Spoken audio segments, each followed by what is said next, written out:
Jadi sebenarnya apa sih yang hal penting di dalam kitab Mazmur sehingga Yesus menyebutkan hal itu? Apakah kerohaniannya yang merasuki semuanya atau keduniaannya yang merasuki semuanya? Bagusnya sih ya tetap bersatu, tidak ada perbedaan, tetapi tetap ada yang kerohaniannya merasuki semuanya. Perlu bagi kita untuk lebih banyak membaca, memahami latar belakang siapa penulis, bagaimana situasi ketika mereka menulis ini supaya kita bisa lebih mengapresiasi, lebih memahami betapa indahnya, betapa luar biasanya inspirasi Tuhan itu kepada mereka melalui kitab Mazmur ini.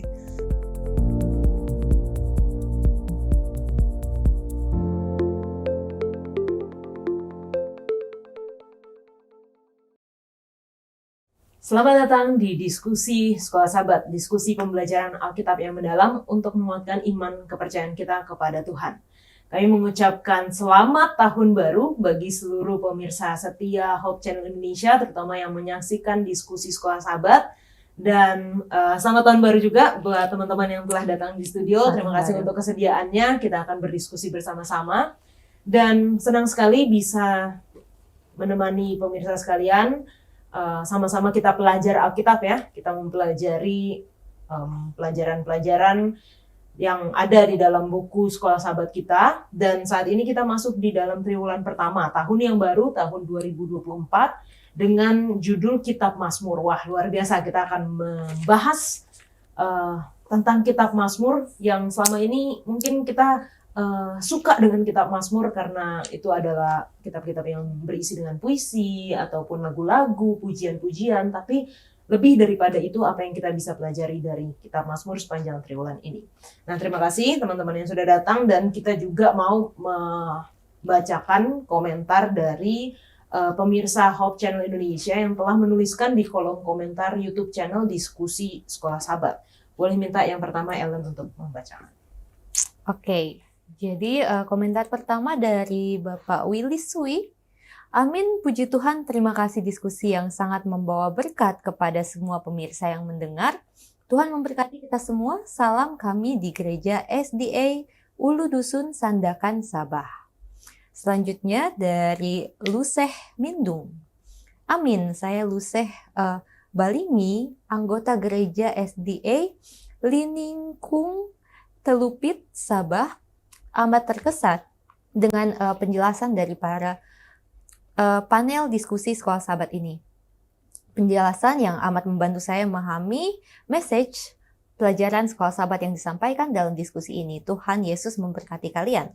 Dan yang terakhir dari Wailin, amin, puji Tuhan atas sharing pelajaran Sekolah Sabat, sangat memberkati. Salam dari kota Kinabalu, Sabah. Wah, Sabah semua. Iya, banyak penonton kita, pemirsa kita dari Sabah. Selanjutnya Bang Glenn, silakan. Pertama dari Kasim Lokuman. Shalom, amin.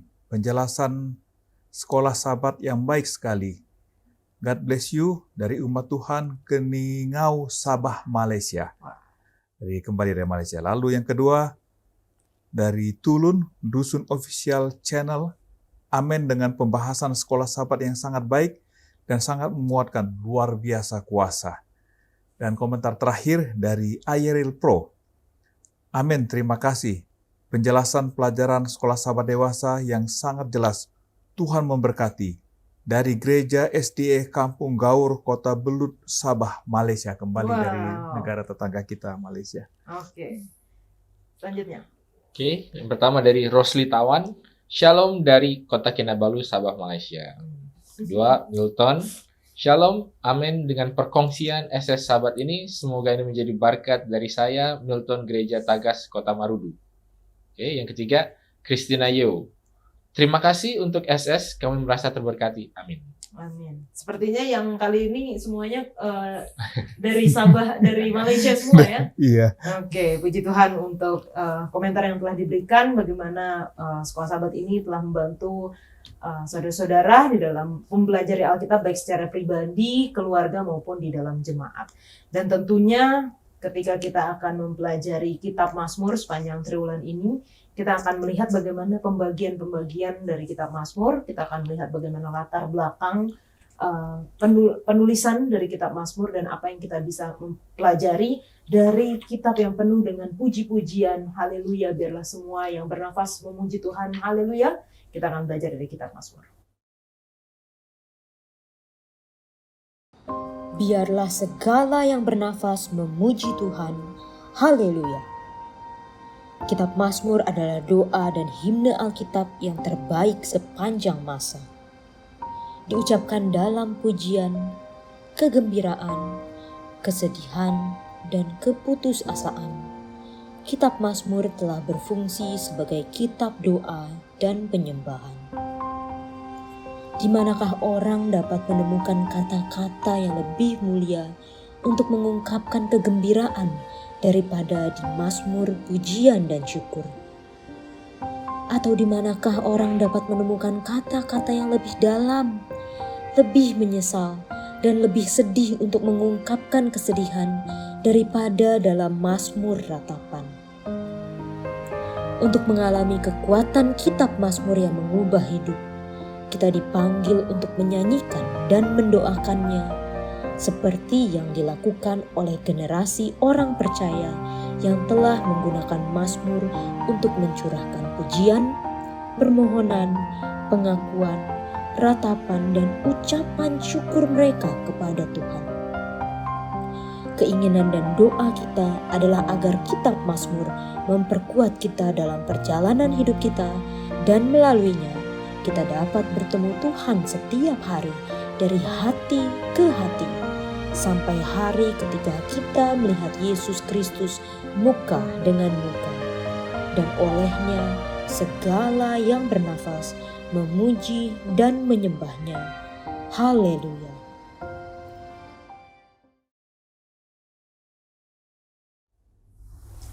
Pelajaran yang pertama dengan judul Cara Membaca Mazmur.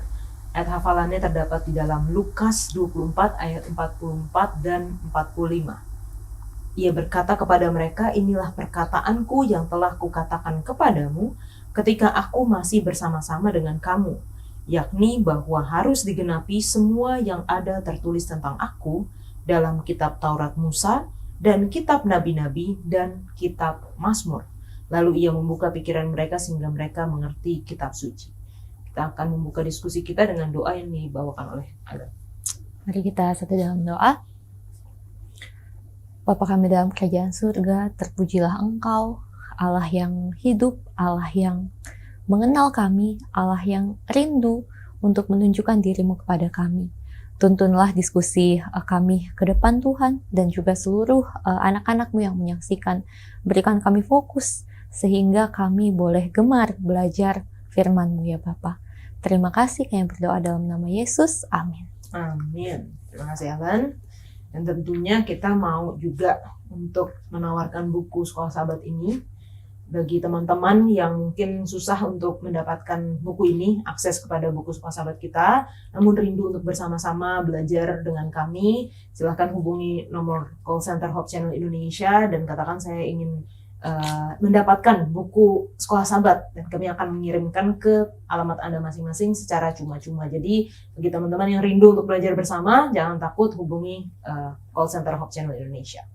Nah, kita akan belajar mengenai Mazmur, dan kita tahu bahwa Mazmur itu adalah kumpulan, mungkin bisa dikatakan puisi-puisi atau lagu-lagu. Ya. Untuk Ellen sendiri, pernah nggak buat puisi atau bikin lagu, bikin lirik lagu lah at least gitu, tentang apa dan apa yang menginspirasi? Mungkin aku bukan yang punya musikalisasi tinggi sejak kecil ya gitu. Jadi tapi aku ingat dulu waktu alay-alay kecil pernah itu bikin kayak puisi-puisi tentang sahabat, ibu, hobi gitu-gitu yang terjadi dalam kehidupan zaman dulu pernah sih. Ya, biasanya SMP, SMA ya kalau nggak salah ya? SD, SMP SD, malah. SMP, ya? Nah, saya ingatnya soalnya SMP, SMA, saya buat puisi gitu di SMP, SMA. Mungkin kita satu zaman waktu itu, Kak. Oke, kalau Bang Glenn?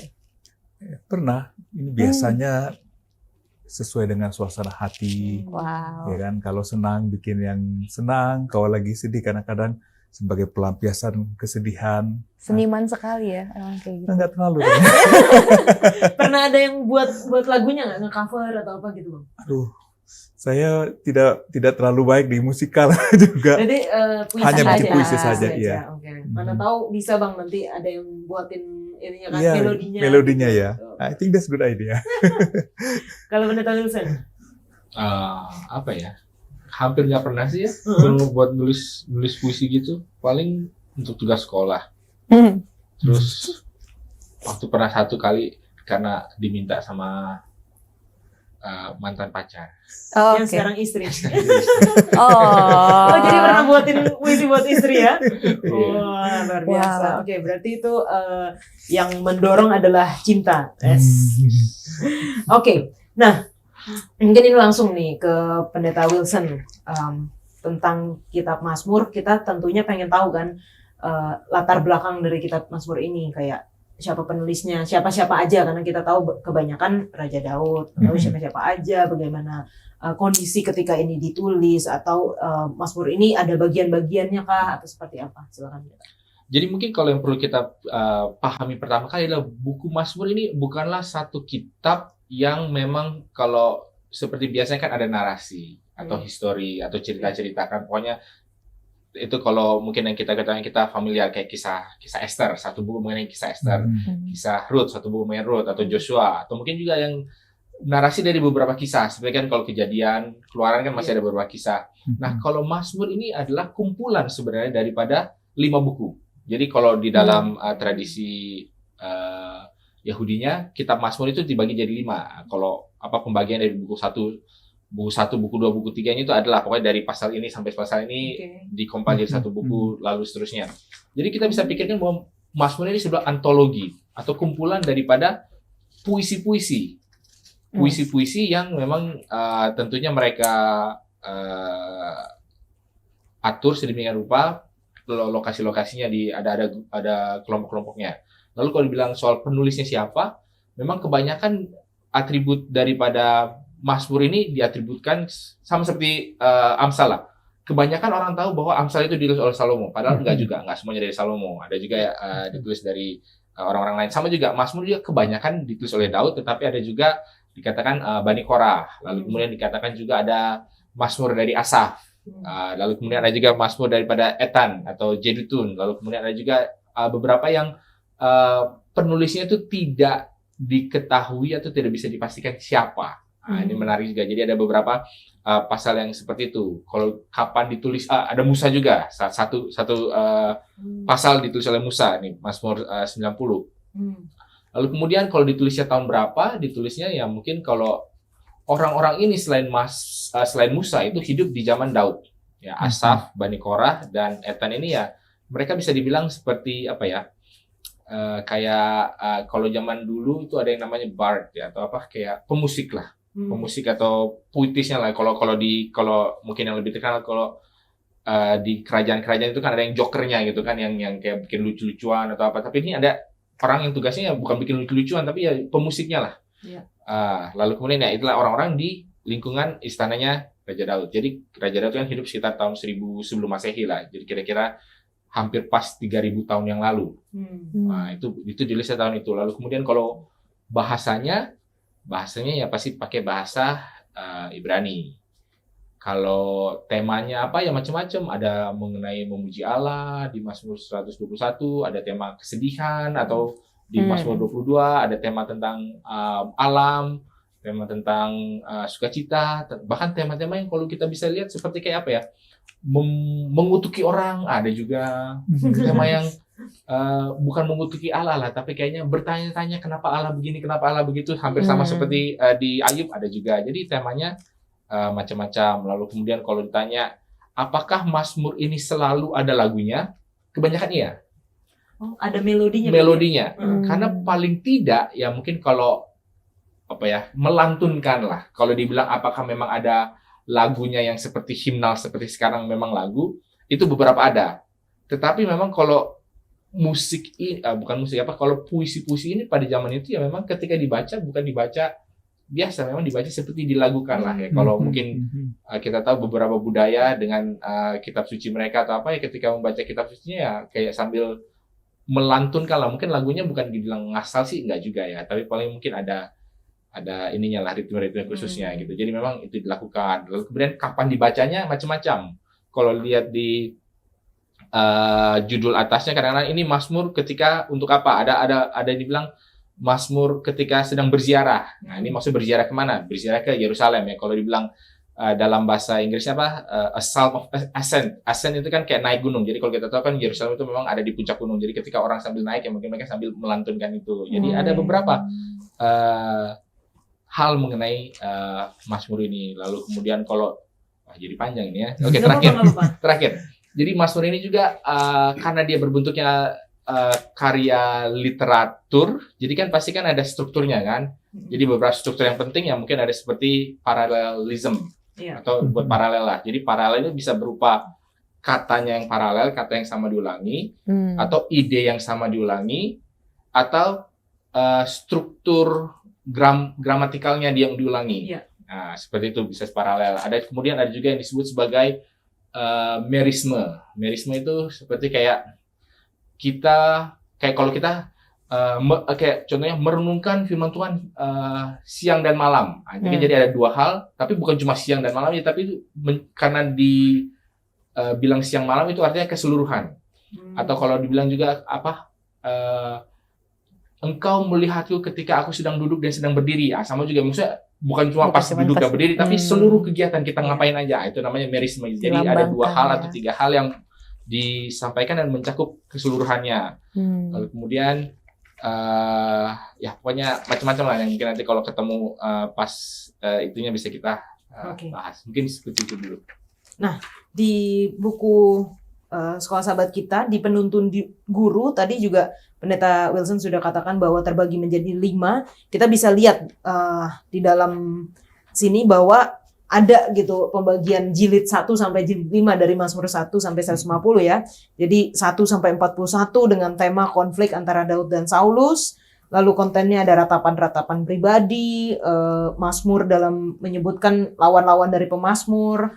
Dan di jilid yang kedua dari pasal 42 sampai 72 topiknya tentang atau temanya tentang kerajaan Daud. Jilid 3 73 sampai 89 dengan topik krisis Asiria selama abad 8 sebelum Masehi. Lalu kitab jilid yang keempat dengan tema pasal 90 sampai 106, evaluasi teologi setelah penaklukan Yerusalem pada tahun 586 SM, dan jilid yang 5 107 sampai 150, pujian dan refleksi setelah pengasingan sebuah era baru. Ini luar biasa pembagian yang sudah dibuat.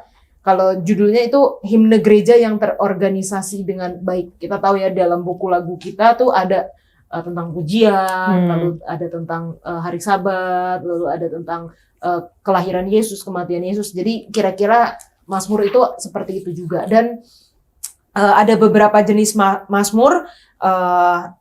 Himne, yang pertama himne, ada himne umum, himne sejarah, himne Sion, himne kerajaan, lalu ada ratapan individual dan ratapan komunal, dan bentuk lain seperti Mazmur kerajaan, lalu pengucapan syukur individual, pengucapan syukur komunal, Mazmur kepercayaan diri, wah luar biasa nih ya, Mazmur keyakinan komunal, peribadatan, anjuran kenabian, dan Mazmur didaktik. Oke. Nah, jadi dari pembagian kitab Mazmur yang kita udah dengarkan dari penjelasan dari Pendeta Wilson dan juga dari buku kita, kita balik ke ayat hafalan kita bahwa dikatakan Yesus pun mengatakan bahwa semua harus digenapi yang tertulis tentang aku, tentang Yesus dalam kitab Taurat, Taurat Musa, kitab nabi-nabi, dan kitab Mazmur. Jadi sebenarnya apa sih yang hal penting di dalam kitab Mazmur sehingga Yesus menyebutkan hal itu? Ellen. Kalau yang aku bisa lihat di sini ya, karena biasanya kita menganggap Mazmur hanya kitab yang indah mungkin ya, tapi puisi gitu ya. Iya, puisi indah. yang bobotnya mungkin tidak sebegitu berat dibandingkan kayak kitab Ibrani, Daniel, Wahyu. Awalnya saya beranggapan demikian. Tapi ternyata setelah saya coba cek, kenapa ya? Iya, ternyata di Lukas Tuhan ada sebutkan Mazmur. Ternyata saya lihat di Mazmur ini banyak juga nubuatan-nubuatan mesianik tentang Mesias. Dari Mazmur 22, 34, 40, bagaimana Kristus disalibkan, kemudian dibangkitkan, kemudian kerajaannya akan datang saat bajunya diperjualkan, dicabut undi pada saat itu. Ternyata semuanya ada di kitab Mazmur pun itu ternyata tercatat gitu, tersirat di hal-hal seperti itu. Jadi ternyata ini bukan hanya buku puisi yang sedap dipandang, tapi ternyata buku pelajaran yang aku bisa pelajari juga. Mungkin itu sih, jadi bobotnya cukup berat lah ternyata. Bukan berat gimana, tapi cukup penting untuk dipelajari. Oke. Kalau dari Bang Glenn? Ya, jadi kalau kita lihat ayat ini, sebenarnya yang Yesus lakukan adalah dia sedang merefer kepada perjanjian lama. Karena ketika Yesus bicara ini, perjanjian baru belum ditulis, ya kan? Betul. Nah, bagi orang Yahudi perjanjian lama itu, mereka kelompokkan menjadi 3 kelompok. Kelompok pertama adalah kitab Taurat Musa, makanya Yesus di sini bilang Musa. Lalu mereka kelompokkan kedua adalah kitab Nabi-Nabi, makanya di sini kitab Nabi-Nabi. Dan ketiga adalah tulisan-tulisan. Dan salah satu kitab tulisan adalah Mazmur, makanya di sini ditulis Mazmur. Jadi yang mau dikatakan oleh Yesus kepada murid-muridnya dalam perjalanan ke Emmaus ini, kalau tidak salah ya, Yesus sedang mengatakan bahwa seluruh perjanjian lama itu sedang bicara tentang kedatangan Mesias, seperti yang tadi Ellen katakan, nubuatan tentang kedatangan Mesias. Jadi bukan hanya Taurat sedang bicara tentang Mesias akan datang, Nabi-Nabi bicara tentang Mesias akan datang, tetapi tulisan-tulisan dan salah satunya dalam Mazmur juga sedang bicara bahwa bagaimana Mesias itu akan datang, bagaimana dia akan hidup, bagaimana akan kematian. Ayatnya sudah dibaca tadi di Mazmur 22, ada yang katakan Mazmur 24 juga bicara tentang nubuatan tentang Yesus. Jadi Yesus sedang mau mengatakan bahwa Alkitab sedang bicara tentang perjanjian lama, sedang bicara Yesus akan datang, dan itu digenapi oleh kedatangan Yesus di perjanjian baru. Amin. Neta Wilson? Mungkin tambahan aja, tadi yang tiga kitab itu kalau dalam orang Yahudi itu bilangnya Tanak ya. Tanak, betul. Dan kalau kita sebenarnya mirip ya, Taurat, terus Nabi, Navim, lalu yang ketiga kayaknya Ketuvim atau kitab. Jadi sebenarnya Taurat, Nabi, kitab. Jadi Tanak itu ada paralel bahasa Indonesianya.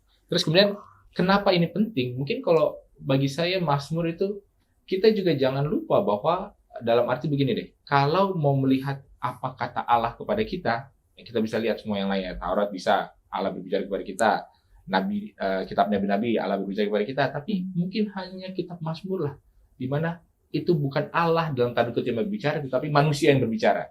Ya tentunya ya seperti di dalam 1 Petrus 1:1 ya, semua orang itu digerakkan oleh diinspirasikan oleh Roh berbicara atas inspirasi Roh ya. Tapi paling tidak ketika kita melihat pada Mazmur, ada pengharapan-pengharapan yang orang berharap akan kedatangan Mesias. Jadi bukan Allah mengatakan, oh Mesias akan datang. Tapi apa respons daripada manusia ketika mengharapkan? Lalu kemudian membayangkan bagaimana sih tadi kan seperti Ellen bilang penderitaan daripada Yesus disebutkan. Jadi mungkin bagaimana orang-orang itu bukan hanya ikut mendengarkan apa yang Allah atau membaca apa yang Allah sampaikan, tetapi juga merespons. Nah, kadang-kadang fakta bahwa manusia bisa merespons, bisa berdiskusi, bisa menyampaikan keluh kesahnya, ini yang kadang-kadang kita agak sebagai orang Kristen mungkin antara berani dan tidak berani kan. Oh, kalau perkataan Tuhan iya dan amin, tapi apakah saya bisa menyangkal, menyanggah, ataupun kayak menolak kan? Oh, nggak bisa. Tapi ternyata kita lihat di dalam Mazmur itu banyak kayak pertanyaan-pertanyaan, kebingungan-kebingungan yang semua itu harus dialami oleh manusia. Jadi mungkin Yesus sendiri juga mengatakan ya, kalau kamu mau mengikut aku, kalau kamu mau mengetahui bagaimana berhubungan dengan Allah, ya kamu juga harus tahu bagaimana memproses segala sesuatunya. Dan kita bisa lihat di dalam Mazmur, itulah ada paling tidak contoh-contoh bagaimana kalau memproses sukacita seperti apa. Ini keluarlah kata-kata sukacita, memproses kedukaan, keluarlah seperti ini. Ataupun memproses kayaknya ngelihat orang kalau bahasa sekarang gibah juga ada, orang ini begini-begini, kenapa orang ini lalu dia begini, ada juga di situ. Jadi maksudnya apa ya? Kenapa Mazmur itu menarik? Saya rasa salah satu alasannya adalah seperti itu, karena itu memberikan suara atau memberikan kata-kata kepada apa yang ada di dalam hati kita yang kita tidak bisa, karena kita mungkin bukan Daud, kita bukan orang yang punya jiwa seni tinggi, tapi paling ketika membaca, oh ya, ini loh sesuatu yang ada di dalam hati saya tapi saya tidak bisa ungkapkan. Bagusnya seperti itu. Tapi buruknya adalah jangan gunakan Mazmur itu sebagai jalan pintas saja. Saya punya sesuatu yang perlu saya proses, adalah saya baca Mazmur aja, sehingga tidak terjadi proses di dalam diri sendiri ya. Itu juga kadang-kadang menjadi apa ya? Nggak kreatif ya? Ya jadi nggak kreatif, jadi terlalu mengandalkan. Jadi ya baca Mazmur itu ya pintar-pintarlah membaca Mazmur gitu. Jangan jadinya males untuk berproses sendiri. Tapi juga jangan merasa bahwa tidak ada orang yang berproses seperti itu ya. Bisa sebagai catatan lah atau apa kayak contekan lah mungkin lebih tepat. Oke. Dan ini luar biasanya tadi ekspresif ya. Jadi gimana penulis sendiri istilahnya walaupun diinspirasikan tapi menggunakan ekspresinya dia sendiri untuk menulis Mazmur, apa yang dia hadapi. Bahkan nggak jarang kita baca kitab Mazmur tuh kayak mempertanyakan Tuhan gitu. Dan tadi juga yang poin salah satu tadi dari Ellen bahwa ini mencakup banyak nubuatan tentang Mesias yang akan datang. Dan kalau misalnya para ahli-ahli Taurat ini mereka sudah sangat mempelajari Taurat, kitab nabi-nabi dan juga Mazmur dan kitab-kitab lainnya, artinya harusnya mereka tahu ya sebenarnya ya. Tahu banget gitu Bang ya, bahwa Mesias itu akan datang dan tanda-tandanya jelas. Menarik tuh. Jadi waktu saya masih SMA gitu, saya baca buku Mazmur, seringkali saya berpikir, nih Daud nih GR banget sih. Wah, semua orang membenci aku gitu kan. Jadi saya berpikir Daud nih lagi self-center tentang dirinya yang dibenci orang. Tapi ketika saya hubungkan Mazmur ini, bahwa yang Daud alami ini sebenarnya sedang bicara tentang Yesus, saya langsung, oh iya ya, ternyata saya salah membacanya. Jadi memang dalam membaca Mazmur ini menarik sekali bahwa ya, memang Daud sedang cerita tentang pergumulan dia, sedang penderitaan dia, sedang kadang-kadang dia merasa putus asa. Tapi kalau ini kita tarik untuk menceritakan tentang Yesus juga, kita bisa melihat buku Mazmur ini dari sudut pandang yang baru, dengan pandangan yang berbeda, dan seperti tadi dikatakan lebih menyenangkan membaca buku Mazmur ini. Oke, ini yang kita akan bahas nih sepanjang pelajaran pekan ini. Oke, jadi teman-teman jangan kemana-mana, kita akan lanjutkan setelah yang satu ini.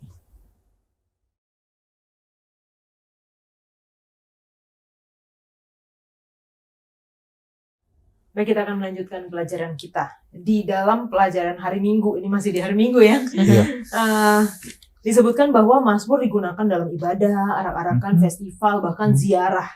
Nah, apakah di zaman Israel kuno itu Mazmur atau semua aspek kehidupan itu rohani? Karena semua menggunakan Mazmur kan. Bagaimana di zaman sekarang, kalau itu kan kita punya musik rohani buat di gereja contohnya atau buat ibadah, ada juga musik sekuler.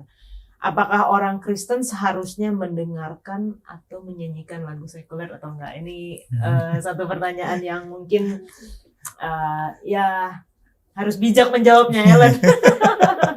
Aku dulu. Nah, mungkin cerita dari pengalaman ya Kak. Karena kalau dari aku SD, SMP, SMA, apalagi mulai SMP merasa gaul kalau sudah mulai mendengarkan radio.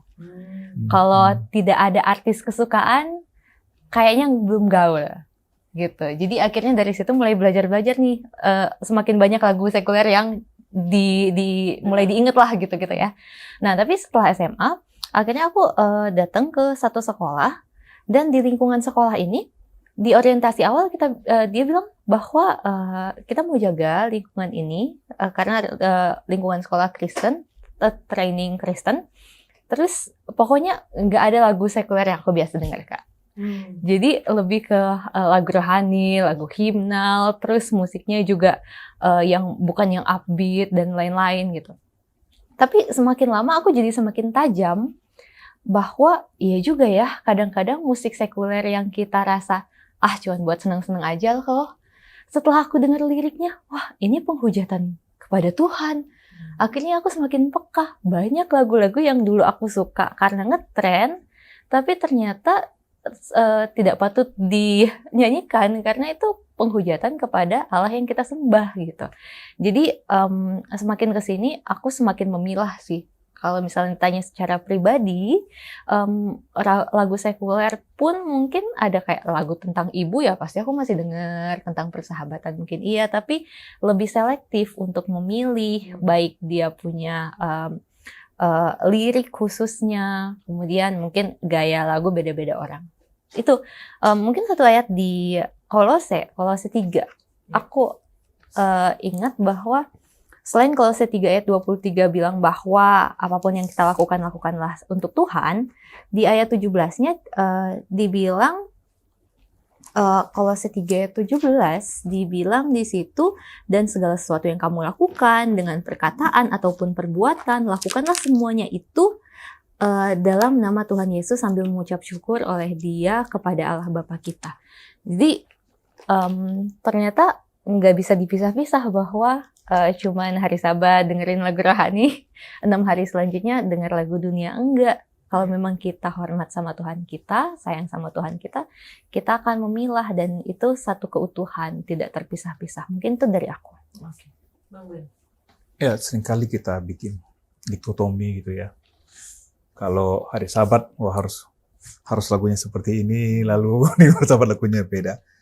Bicara musik sekuler ini kan terlalu luas sekali sebenarnya, kan terlalu luas sekali. Mungkin tidak terlalu tepat, tapi saya ambil dari Matius 22-21, ketika bicara tentang membayar pajak, maka Yesus memberikan jawaban, berikan kepada Kaisar apa yang wajib kamu berikan kepada Kaisar, dan kepada Allah apa yang wajib kamu berikan kepada Allah. Jadi kalau kita bicara lagu sekuler kan tidak selalu lagu tentang cinta-cinta. Ada lagu kebangsaan gitu kan. Kebetulan saya suka lari.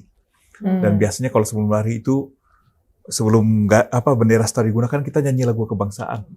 Bukan hanya di Indonesia, di luar negeri juga mereka lagu kebangsaan. Dan ketika nyanyi itu, kita itu semua rasanya bangga sebagai orang Indonesia, kita bersemangat, dan kita lakukan yang terbaik yang bisa kita lakukan gitu. Jadi saya setuju yang Ellen bilang tadi, memang tidak semua lagu sekuler itu bisa kita nyanyikan. Tapi ada lagu-lagu yang baik, liriknya baik, pada saat yang tepat untuk tujuan yang tepat gitu. Disesuaikan tempatnya.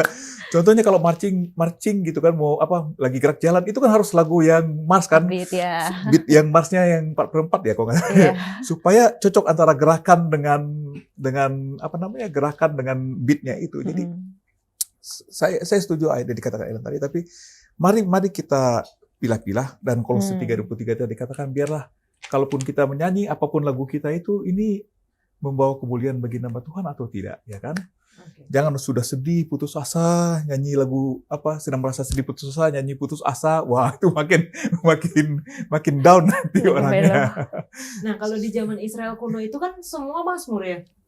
Atau ada juga? Mungkin apakah itu Israel kuno, ataukah kalau orang bilang Timur Purbakala, ataupun biasanya terlepas dari Timur ataupun mungkin budaya Barat sekalipun juga biasanya tidak terlalu memisahkan antara yang bersifat sosial dengan yang bersifat religius. Makanya sosio-religio gitu kan. Apa yang menjadi budaya dan kerohanian itu sepertinya tidak terlalu seperti sekarang kan pemisahannya tadi beberapa kali bilang ada yang rohani, ada yang sekuler, rohani, sekuler. Kalau dulu itu orang itu tidak memahami antara ada dikotomi antara yang sekuler dengan rohani. Ya, tapi kan karena dulu kan orang tidak mengerti, kebanyakan hal itu tidak bisa dijelaskan, sehingga penjelasan satu-satunya adalah penjelasan rohani. Mau dia kematian, mau dia kehidupan, mau dia sakit, mau apa, sehingga semua jadi rohani itu benar-benar merasuk ke segala sesuatunya. Nah, pertanyaan bagi zaman kita sekarang ini, yang bisa ada penjelasan-penjelasan atau bisa ada hal-hal yang bisa diproses tanpa nilai-nilai rohaninya seperti apa? Mungkin kalau dari saya pribadi adalah terlalu membedakan antara mana yang rohani dan mana yang sekuler itu sebenarnya berbahaya. Mungkin sebaiknya kita karena itu selalu memberikan ada sesuatu yang istilahnya diskrit, atau sesuatu yang kayak perbedaan gitu. Karena kehidupan itu kan bersifat continuous. Jadi abu-abu lah. Karena kapan ini bersifat rohani, kapan ini hanya emosional, itu kan kadang-kadang kita tidak bisa katakan bahwa ketika saya sedang bersedih, apa karena putus cinta, atau karena ada kejadian-kejadian, atau karena apa-apa, lalu apakah kita bisa benar-benar hanya mengungkapkan itu saja di dalam dalam dunia atau dalam ranah sekuler saja tanpa memasukkan spiritualnya, kerohaniannya? Atau bisakah saya hanya memproses spiritualnya saja tanpa ada nilai-nilai manusianya saja? Jadi mungkin kalau mau menggunakan tadi yang Bang Glenn sudah bilang, berikanlah kepada Allah apa yang milik Allah, dan berikanlah kepada manusia apa yang milik manusia, kemanusiaan kita gitu loh.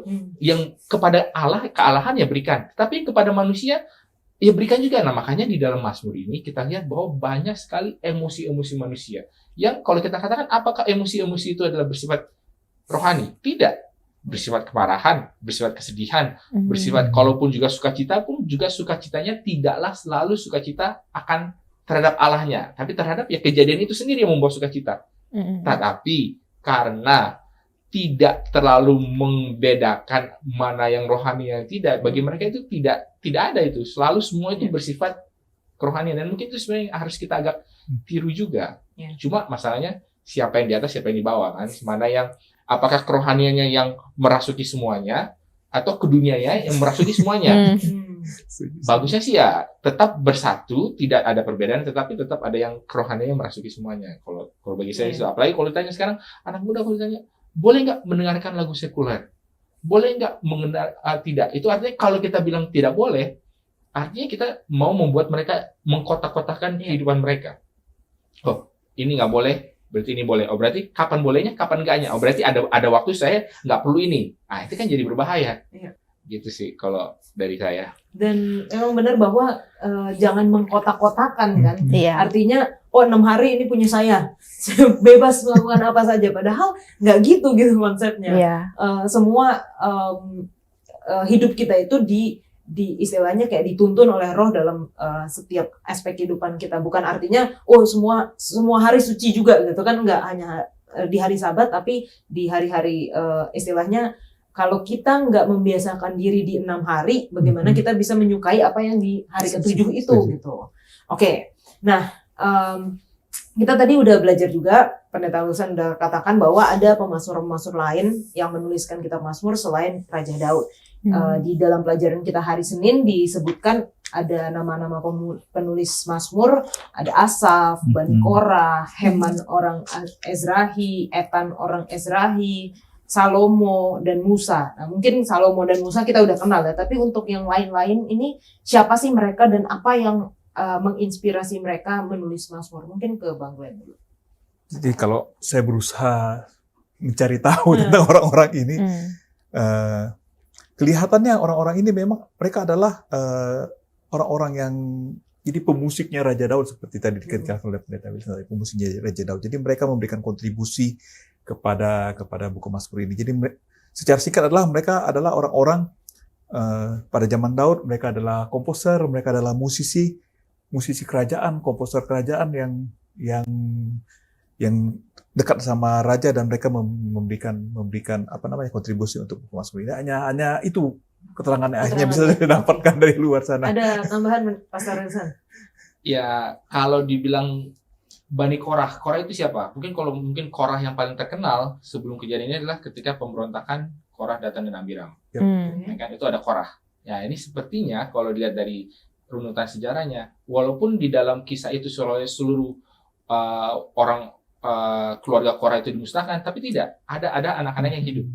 Dan Bani Korah ini lah ya memang keturunan daripada Korah itu satu. Lalu kemudian kalau kita mundur sedikit, ketika Musa itu membuat bait suci di padang gurun, ada 3 keturunan daripada Lewi. Jadi Lewi itu punya 3 anak, ada Gershon, ada Merari, ada Kohat. Masing-masing itu ada peruntukannya. Ini. Lalu kemudian Korah itu adalah anak-anak daripada Kohat.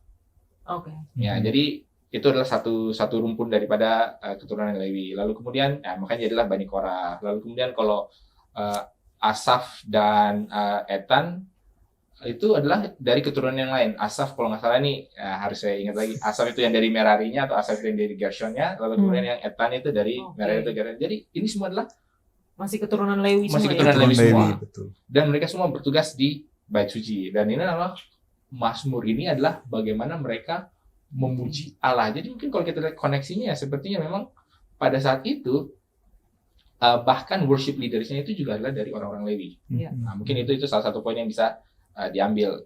Apakah itu artinya hanya kalau zaman sekarang pendeta-pendetanya saja yang boleh nyanyi, mungkin nggak ke arah sana juga ya. Tetapi paling tidak pada budaya itu dan zaman itu segala sesuatu yang menyangkut bait suci ya dilakukan oleh orang Lewi. Walaupun yang paling menarik adalah si penulis Mazmur yang paling banyak ini Daud bukan orang Lewi. Nah, jadi kita juga bisa balikan. Jadi bukan hanya orang-orang Lewi saja atau mungkin kalau pada ini pendeta-pendeta saja yang boleh terlibat di dalam menulis lagu, himnal, apa lagu musik, enggak. Karena Daud sendiri pun dia adalah keturunan daripada Bani Yehuda. Jadi itulah orang-orangnya dan mungkin seperti itu dulu.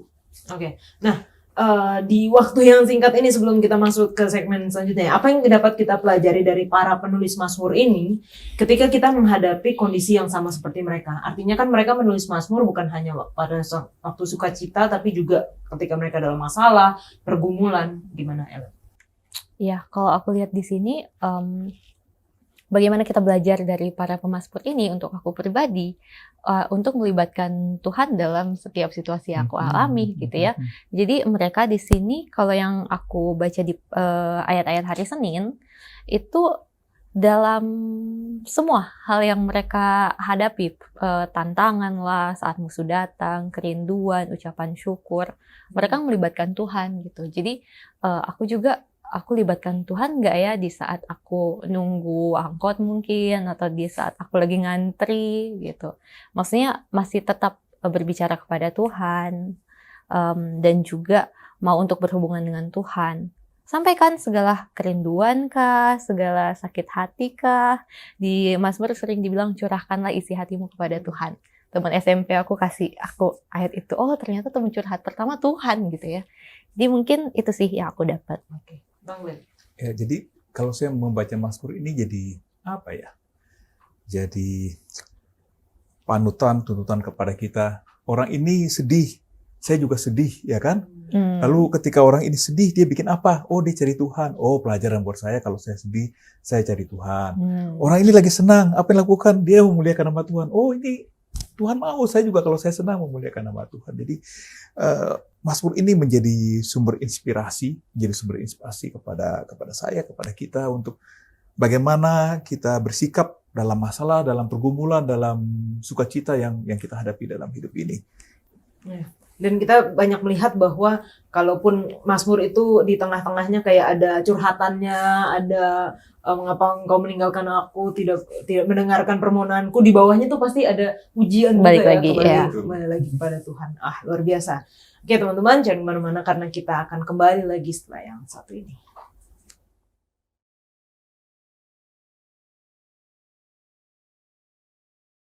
Oke, kita lanjutkan lagi dengan pertanyaan nih.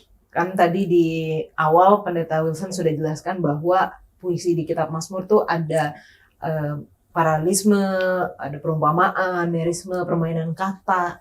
Nah, untuk zaman sekarang tuh kira-kira ini masih relate nggak sih? Kan orang-orang muda tuh lebih banyak menggunakan slang, singkatan, atau bahasa-bahasa yang udah nggak terlalu puitis banget sih, terlalu anak senja contohnya gitu ya, terlalu puitis gitu, nggak masuk ke kita yang pengennya langsung to the point contohnya. Kalau menurut Ellen gimana? Ya, anak senja juga masih banyak pengikutnya.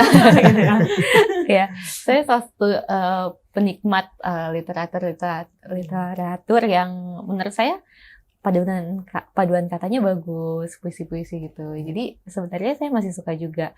Terlebih sebenarnya apalagi kalau kita belajar dari Sekolah Sahabat, ternyata ada maksudnya dari pengulangan ini. Kenapa ada sela-sela gitu? Ternyata itu ada maksudnya. Bahwasanya untuk selamanya kasih setianya gitu. Itu kan selalu berulang-ulang.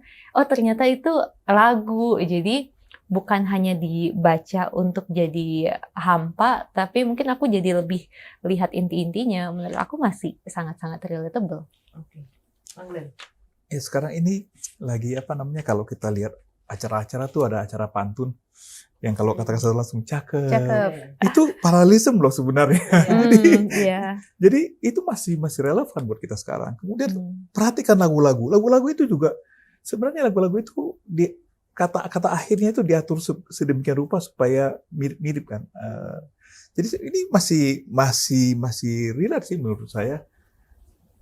Oke. Nah, ini nggak tahu ya, karena aku kayak kan mempelajari memang musik gitu dari zaman dulu, baru klasik dan segala macam gitu. Hmm. Kalau kita lihat memang analisa dengan zaman-zaman itu, musiknya tuh kompleks tapi indah gitu. Nah, kalau yang aku lihat sekarang dengan musik pop atau yang mungkin nggak sekompleks itu, bisa dibilang indah ya, easy listening lah, lebih ke easy listening. Dan kata-katanya itu lebih ke direct. Even contohnya kalau kita bandingkan kayak lagu Sion sama lagu rohani Kristen umum Betul, gitu ya, Lebih simpel. itu lebih simple, lebih apa namanya, lebih mengena ke hati gitu kadang-kadang gitu kan. Padahal kalau kita lihat lagu Sion itu juga itu indah banget gitu dengan paralelisme, dengan padanan kata, perumpamaan-perumpamaan. Cuman orang tuh kayaknya zaman sekarang lebih suka yang simple gitu. Kalau dari pas Pendeta Wilson gimana? Jadi memang kita juga harus pahami bahwa ini adalah produk daripada zamannya ya. Betul. Oke, Mazmur itu kan produk daripada zamannya, dan memang pada zaman itu bagaimana sih caranya kita menunjukkan intonasi, bagaimana caranya kita menunjukkan mana yang penting kan. Kalau zaman sekarang tuh udah banyak lah, bisa di garis bawah, di bold lah, di italic, di apalah. Tapi kalau ketika kita menulis sesuatu, apalagi kalau ini dalam bentuk oral ya, dalam bentuk oral ya, bagaimana cara kita meng-highlightnya ya, itu tadi harus ada struktur.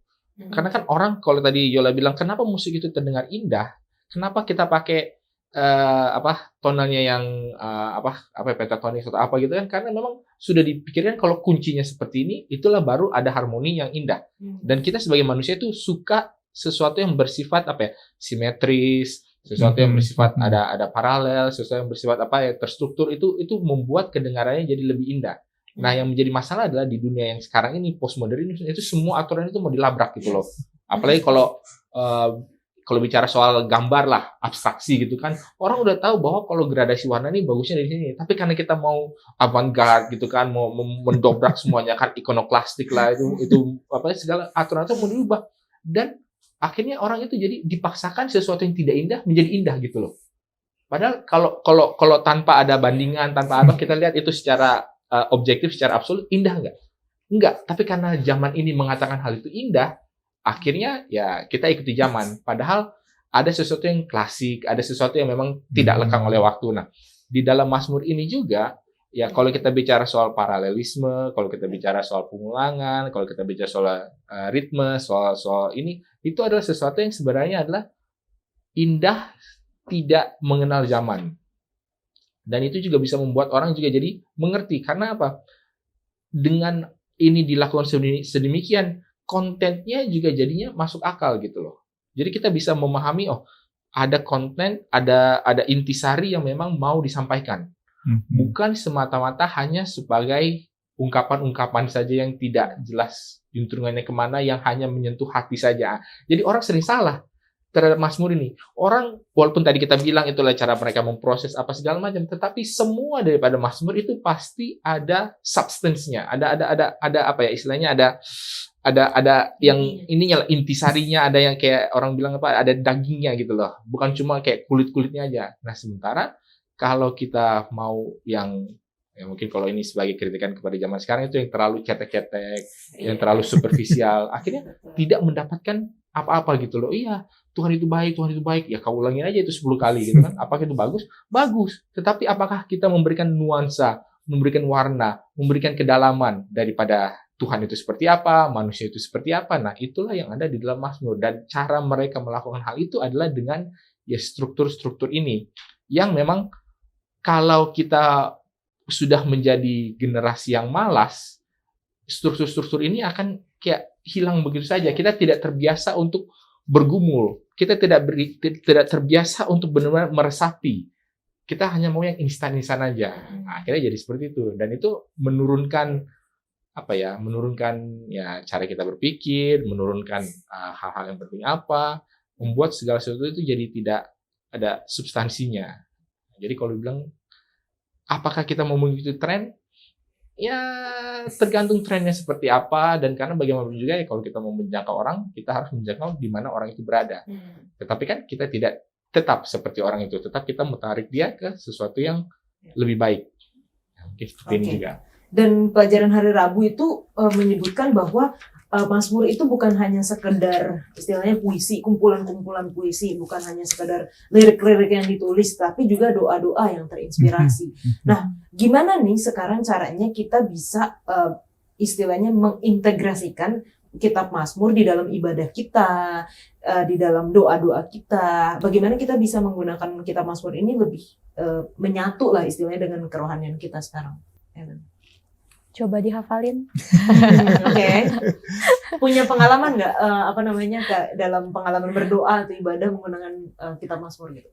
Ada, mungkin di saat apalagi dihafalkan gitu-gitu. Kadang-kadang ada yang saat berdoa ini kayaknya pas karena aku hafal, akhirnya aku bisa ucapkan gitu kan. Pada saat ngedoain orang lain kayak gitu.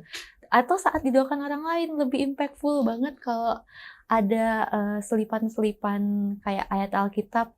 Jadi aku tahu itu ada kebenaran dalam doa itu gitu.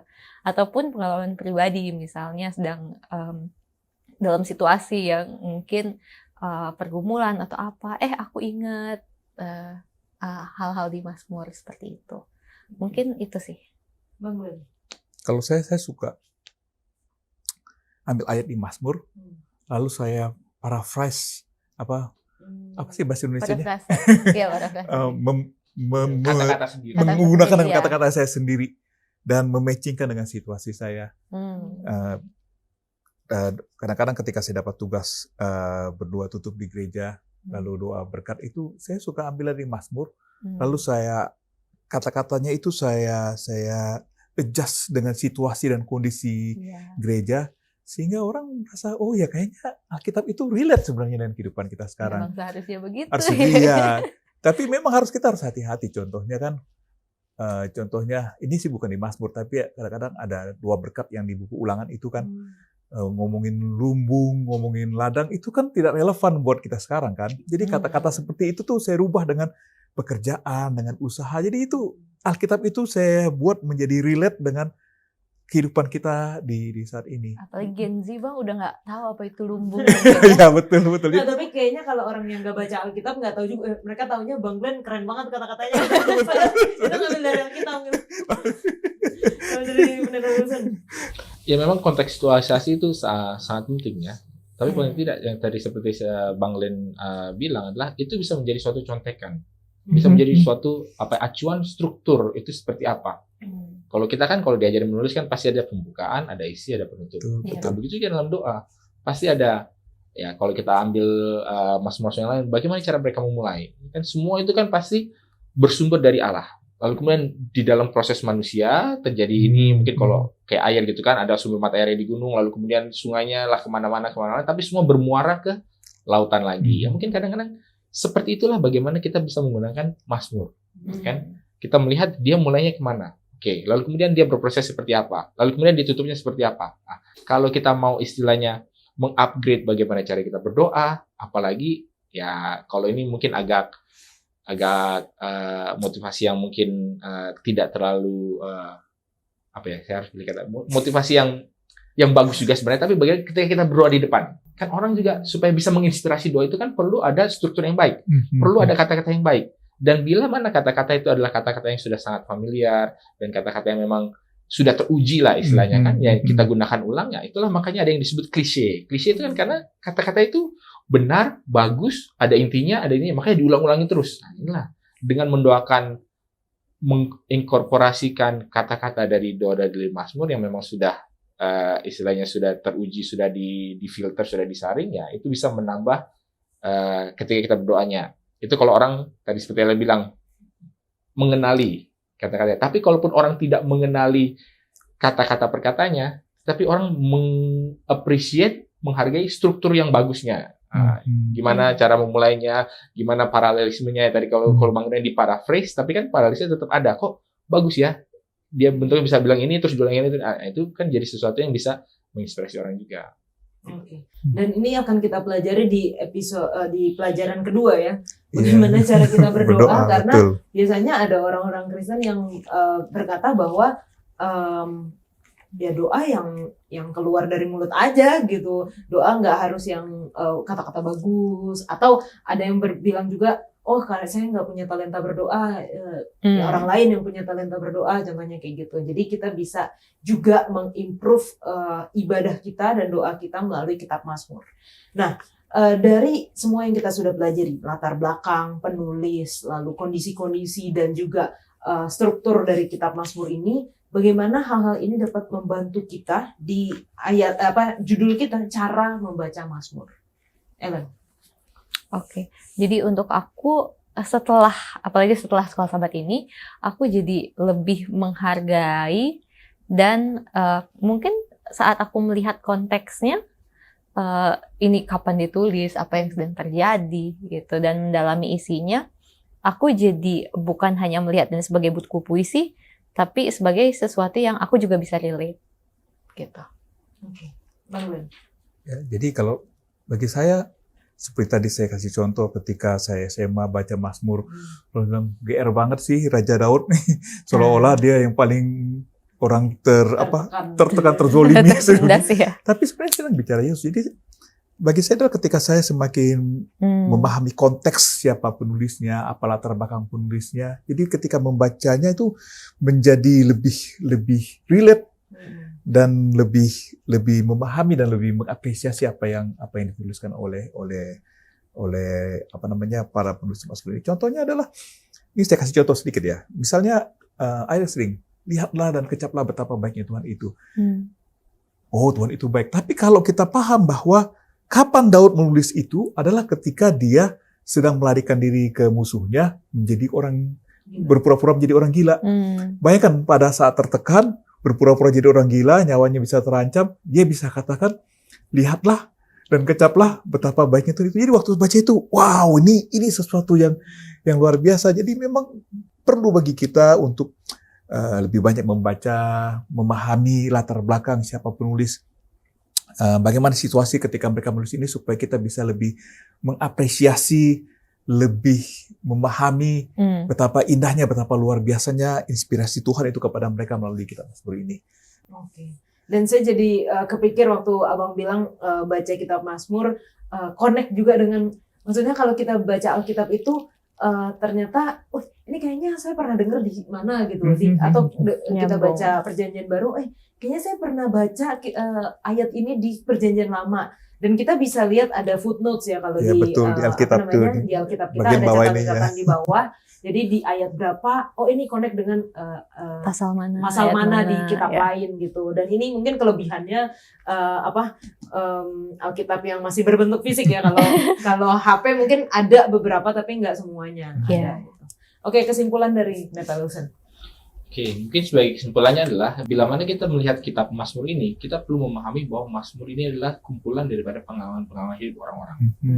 Yang dimana ketika mereka berproses di dalam pengalaman mereka mengikut sertakan Tuhan di dalam proses itu. Nah, mungkin salah satu pelajaran yang paling bisa kita ambil adalah, bila mana kita sedang mengalami suatu masalah, apapun itu, pasti orang itu perlu memprosesnya. Ada yang memprosesnya dengan jadi kebanyakan nonton TV atau kebanyakan dengerin lagu, ada yang memprosesnya dengan jadi workaholic, kerja aja di kantor terus, banyak hal cara orang memproseskan.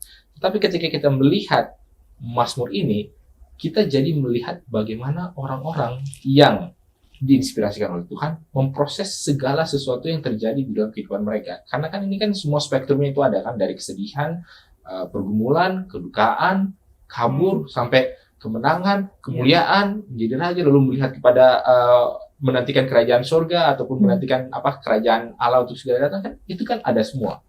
Sehingga kita juga bisa menggunakan itu sebagai acuan. Dan ketika kita membacanya pun juga ada beberapa hal.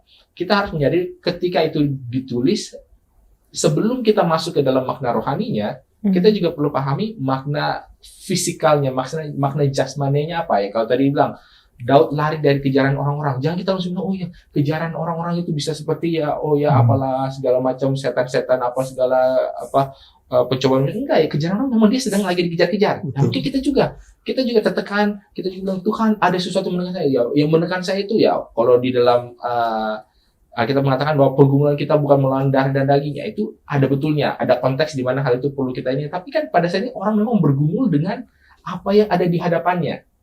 Jadi sebelum itu menjadi makna spiritual, yang makna jasmaninya paling tidak perlu kita pahami dulu. Dan bila mana kita sudah memahami apa yang terjadi di orang itu, kita juga baru bisa memahami bagaimana orang itu bertumbuh, bagaimana orang itu memiliki hubungan dengan Allah, dan bagaimana kita bisa melihat bahwa ya Tuhan itu memang adalah, kalau orang bilang tuh all in all gitu loh, ada di dalam segala sesuatunya. Dan itu kita lihat di dalam Mazmur ini. Begitu. Oke, thank you Pendeta Wilson, Ellen, dan juga Bang Glenn. Untuk saat ini kita akan masuk di dalam sesi tanya jawab atau ruang tanya jawab bagi teman-teman yang memiliki pertanyaan sekitar kitab Mazmur yang kita akan pelajari selama 1 triwulan ke depan. Mungkin boleh dituliskan di kolom komentar YouTube channel Diskusi Sekolah Sabat atau melalui nomor call center Hope Channel Indonesia. Tapi yang sesi tanya jawab yang sekarang mungkin masih ada beberapa pertanyaan dari pelajaran tahun lalu ya, atau tahun lalu. Jadi untuk yang sekarang kalau punya pertanyaan jangan sungkan-sungkan tulis, dan kita akan bahas di episode selanjutnya. Kita akan masuk dalam sesi tanya jawab.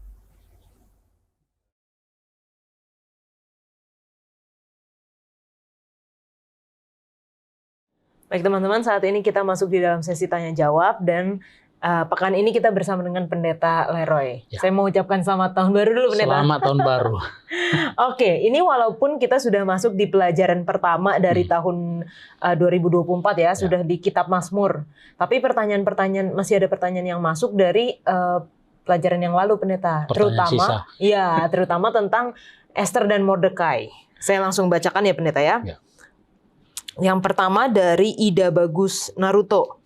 Shalom, izin bertanya, di Alkitab ada banyak momen manusia menyembah manusia. Abraham sujud menyembah 3 tamunya, Abraham sujud menyembah Bani Het, Yakub sujud menyembah Esau, 10 saudara Yusuf sujud menyembah Yusuf di Mesir, Mephiboset menyembah Raja Daud, Absalom menyembah Daud, dan sepertinya sujud menyembah manusia di Alkitab adalah budaya zaman itu untuk memberi penghormatan kepada seseorang. Tetapi mengapa Mordekai menolak sujud menyembah Haman? Karena masalah di kitab Esther berawal dari keputusan Mordekai ini.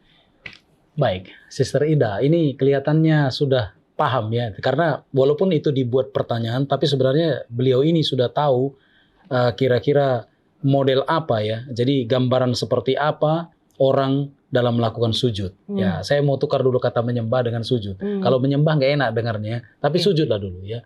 Nah, saya ada perlu klarifikasi sebagaimana yang sudah Saudari Ida ketahui. Yang pertama, kebiasaan sujud sampai ke tanah ya.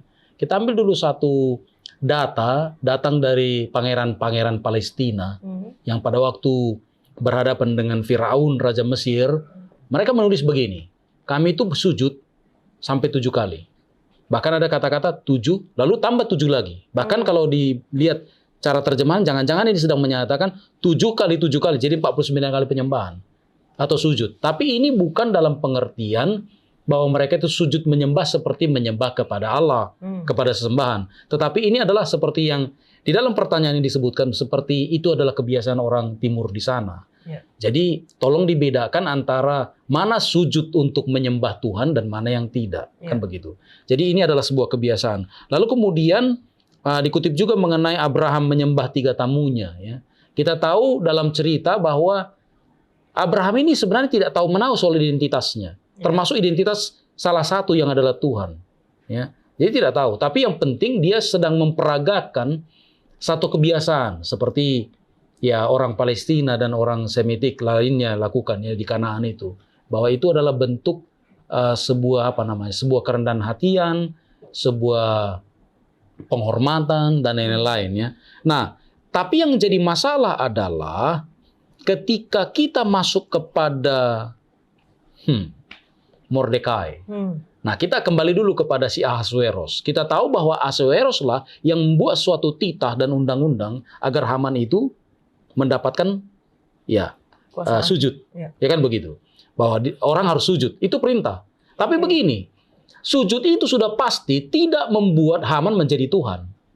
Ya. Karena apa? Nggak mungkin Ahasuerus bikin seperti itu. Berarti dia lebih tinggi si Haman ini daripada dia. Ya. Dia adalah raja. Masa dia buat ini, anak buahnya menjadi Tuhan? Enggak. Tapi itu adalah sebuah perintah agar orang menghormati dia. Hanya jadi masalah. Sama seperti yang menjadi kebingungan. Itu sebabnya Sister Ida ini bertanya. Di dalam kitab Ester tidak diberikan semacam jawaban gamblang ya, atau keterangan gamblang mengapa Mordekai berketetapan untuk itu, Ya. tidak mau menyembah. Ya. Karena begini, bicara tentang orang Israel, bicara tentang orang Yahudi, mereka juga menyembah. Sujud kepada manusia. Sujud juga kepada orang asing. Sujud seperti misalnya Abraham kepada orang Het. Sehubungan dengan tanah untuk untuk pemakaman dan lain-lain. Dia sujud. Tapi itu bukan sujud untuk pertanda bahwa dia menyembah sebagai Tuhan, tidak. Tapi ini sebagai kebiasaan. Cara kita dalam merendahkan hati kepada satu yang lain. Jadi kalau ditanya mengenai apa ini alasannya mengapa si Mordekai ini berketetapan untuk tidak menyembah.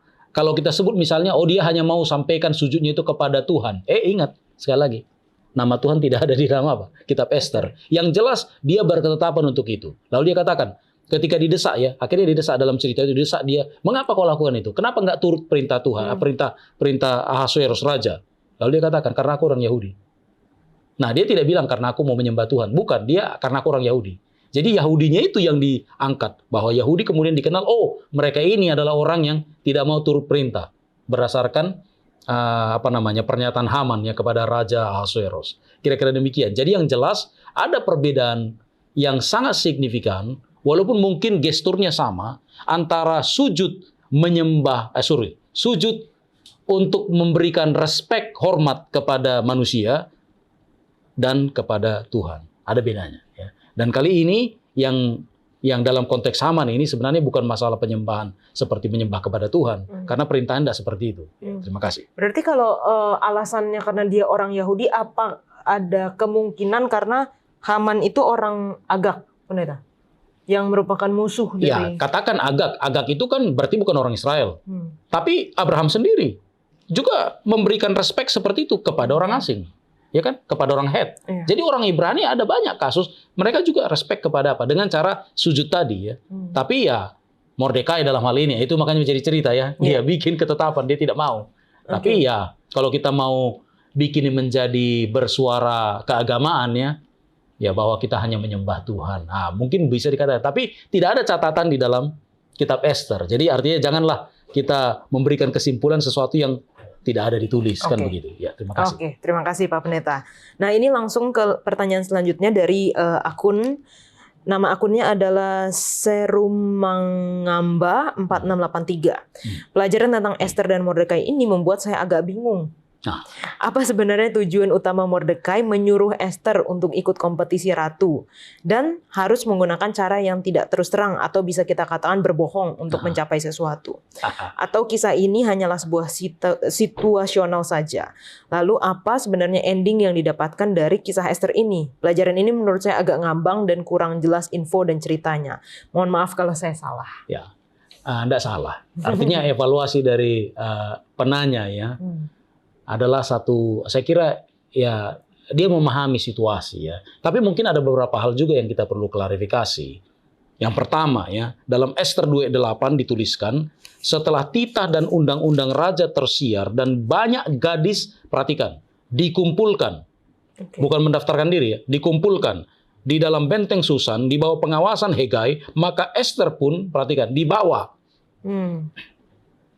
Ya, bukan membawakan diri, tapi dibawa masuk ke dalam istana raja, di bawah pengawasan Hegai, penjaga para perempuan. Nah, jadi kalau kita bicara tentang kata kerja pasif, dalam kaitannya dengan objek, maka kita lihat bahwa Ester ini jadi objek yang dibawa, yang dikumpulkan. Jadi gini, jangan sempat mengira bahwa Mordekai ini mendaftarkan si Ester, bukan, enggak juga ya.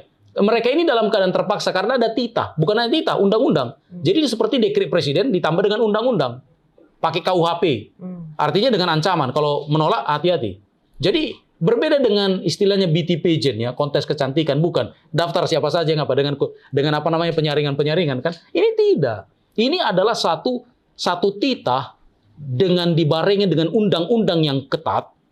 Orang yang gadis-gadis yang dianggap sebagai apa dikumpulkan.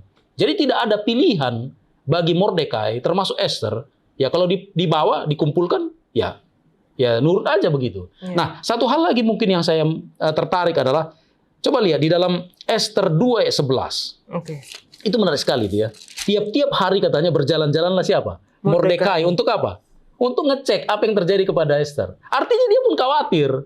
Jadi jangan pernah bilang bahwa Mordekai ini didaftarkan, enggak gitu. Dia ini adalah termasuk korbannya oleh oleh kekosongan tahta ratu ya, kira-kira begitu. Jadi ada kekhawatiran, itulah sebabnya tiap-tiap hari dia berusaha mencari tahu keadaan Esther secara sembunyi-sembunyi. Kenapa sembunyi-sembunyi? Mengingat agar latar belakang kebangsaan Esther dan hubungannya dengan Mordekai itu tetap terjaga. Nah, itu yang pertama. Lalu kalau lari ke fase kedua adalah tolong buat perbedaan antara apa itu rahasia, apa itu berbohong, dan apa itu transparansi. Jadi hati-hati, jangan kita membuat semacam kesimpulan prematur untuk mengatakan ini bohong nih. Karena begini, ada banyak di dunia ini yang tidak perlu diberitahukan dan itu bukanlah sebuah kebohongan. Ya. Namun ada banyak orang yang memberitahukan banyak hal tapi bohong. Ya. Banyak yang ngomong begitu, serasa transparan tapi bohong semua kan begitu ya. Jadi dunia transparan ini ada juga bahayanya. Karena apa? Dunia transparan ini adalah seperti sebuah rumah. Ini rumah ya, rumah tanpa kamar. Kamar mandinya pun nggak ada. Jadi orang begitu saja. Jadi ketelanjangan yang memalukan dipertontonkan dengan alasan transparansi. Ada banyak hal yang kita perlu tutup. Ada. Karena ini dunia berdosa. Ya kan begitu. Jadi artinya jangan ujuk-ujuk kita katakan bahwa oh ini ya jangan ya. Karena apa? Karena tidak ada alasan dari Mordekai untuk berbohong, tidak ada. Lagi pula di dalam Esther 3 ayat 4 dituliskan begini. Setelah mereka menegur dia, maksudnya si Mordekai berhari-hari dengan tidak didengarkannya juga, maka hal itu diberitahukanlah mereka kepada Haman untuk melihat apakah sikap Mordekai itu tetap. Sebab ia, maksudnya si Mordekai, telah menceritakan kepada mereka bahwa ia adalah orang Yahudi. Ya. Nah saudaraku, rahasia itu secara umum dimaksudkan karena dua hal. Kita bicara rahasia ya, itu maksudnya dua hal. Satu, menyembunyikan kebenaran. Dan yang kedua, menyembunyikan kebohongan. Nah coba pilih, Mordekai itu menyembunyikan apa? Benar. Kebenaran, bukan kebohongan. Jadi ya ini masih tetap dalam koridor bahwa dia masih dianggap sebagai orang benar ya. Dia tidak sedang menyembunyikan kebohongan, tidak. Dia menyembunyikan kebenaran dengan alasan tertentu. Apa alasannya? Kitab Esther tidak terlalu banyak menyebutkannya ya. Tapi kita beranalogi ya karena mungkin ada bahaya atau segala macam. Tapi memang ya seperti itulah ya. Alur cerita ini kelihatannya terlalu gamang. Tapi memang ada kejelasan message ya. Ada kejelasan message yang disampaikan di dalam kitab Esther ini bahwa meskipun nama Allah tidak disebutkan, tapi tindakannya luar biasa dan ada orang-orangnya di dalamnya. Itu yang saya bisa sampaikan. Oke. Thank you Pendeta untuk penjelasannya. Dan ini merupakan mungkin akhir dari pelajaran atau pertanyaan-pertanyaan ya di tahun lalu, dan mulai pelajaran selanjutnya kita akan membahas mengenai Kitab Mazmur. Jadi teman-teman yang punya pertanyaan sehubungan dengan Kitab Mazmur, silahkan hubungi call center Hope Channel Indonesia atau juga melalui YouTube channel Diskusi Sekolah Sahabat dan kita akan membahasnya. Kita akan kembali ke studio.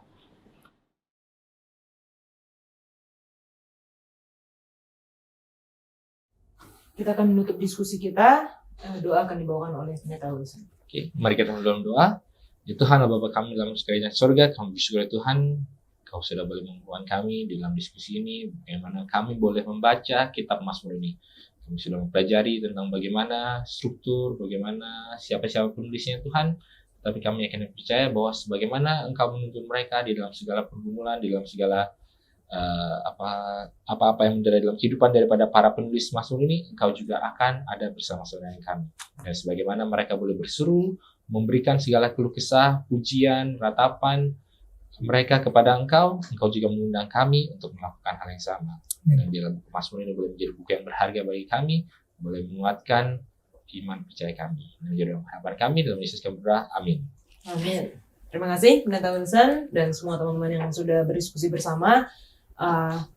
Kita akan bertemu di episode selanjutnya dan kita akan belajar lagi tentang Kitab Mazmur, terutama mengenai doa-doa yang terinspirasi dari Kitab Mazmur. Dan semoga pelajaran kita ini bisa membuka pelajaran sepanjang triwulan pertama tahun ini dan bisa menginspirasi teman-teman untuk suka belajar dari Kitab Mazmur. Tuhan Yesus memberkati.